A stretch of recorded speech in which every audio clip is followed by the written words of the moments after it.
Have you heard of the wonderful one Hoss Shay that was built in such a logical way? It ran 100 years to a day, and then of a sudden it, let's stay. I'll tell you what happened without delay, scaring the parson into fits, frightening people out of their wits. Have you ever heard of that, I say? 1755, Georgius Secundus was then alive, snuffy old drone from the German hive. That was the year when Lisbon town saw the earth open and gulp her down, and Braddock's army was done so broad, without a scout to its throne. It was on the terrible earthquake day that the Deacon finished the one Hoss Shay. Now in the building of chases, I tell you what, there is always somewhere a weakest spot. In hub, tire fellow, in spring or fill, in panel or crossbar or floor or sill. A chase breaks down but doesn't wear out, in screw bolt, ferret brace looking still. Find it somewhere you must and will, above or below or within or without, and that's the reason beyond a doubt. A chase breaks down but doesn't wear out, but the Deacon swore, as deacons do, with an I do them or an I tell you, he would build one Shay to beat the town and the county and all the country around. It should be so built that it couldn't break down.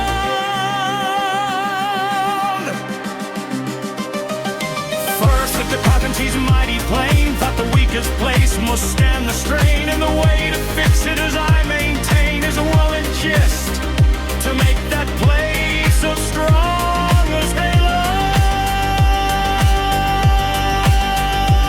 So the Deacon inquired of the village folk where he could find the strongest oak that couldn't be split nor bent nor broke. The Deacon inquired of the village folk, that was for spokes and floor and sills. He sent for lance wood to make the thills. The crossbars were ash from the straightest trees, the panels of whitewood that cuts like cheese but lasts like iron for things like these. The hubs of logs from the settler's elm, last of its timber, they couldn't sell them.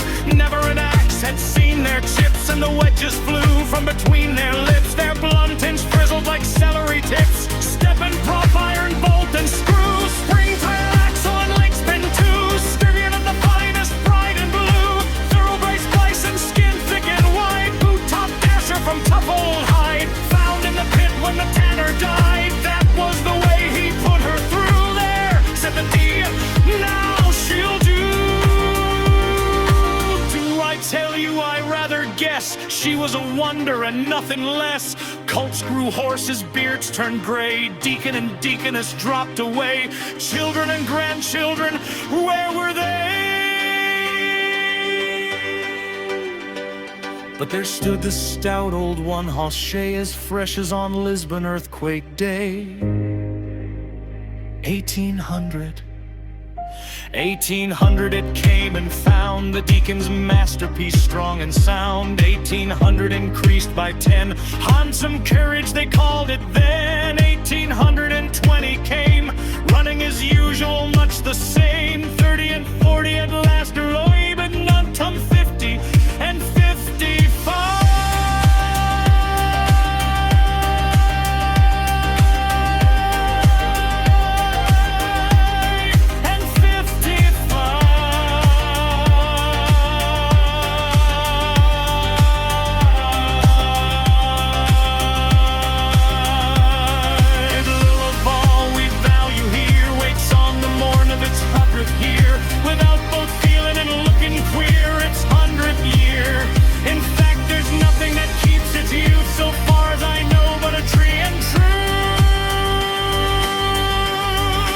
This is a moral that runs at large. Take it, you're welcome, no extra charge.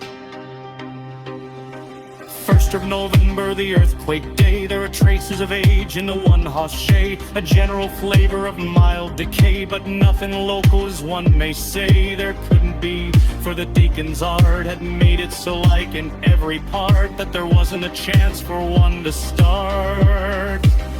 For the wheels were just as strong as the bills,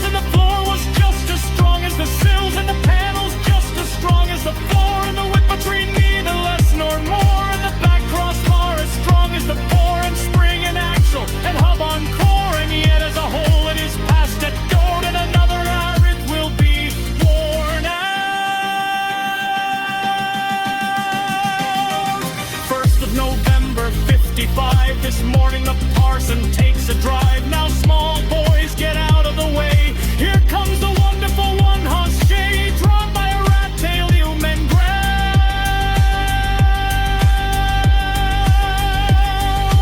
Hark, said the parson, off went they. The parson was working his Sunday's text, had got to fifthly and stopped perplexed at what the Moses was coming next. All at once the horse stood still, close by the meeting house on the hill. First a shiver and then a thrill, then something decidedly like a spill. And the parson was sitting upon a rock at 9:30 by the meeting house clock, just the hour of the earthquake shock.